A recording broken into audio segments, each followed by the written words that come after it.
How to add Facebook pixel to Shopify.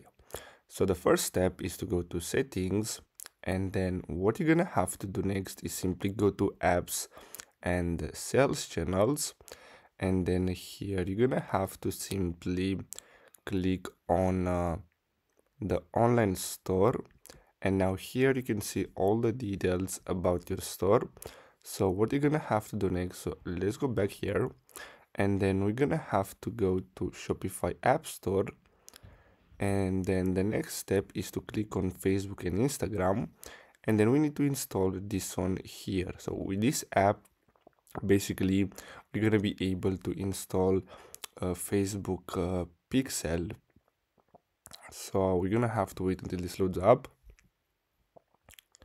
So let's see.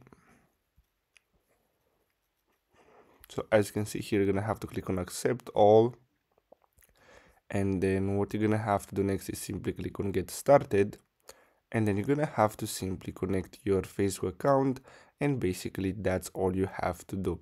Then you're gonna have to submit for review, and after they review your account, they're gonna approve it. So I hope you found this video helpful. Thanks for watching.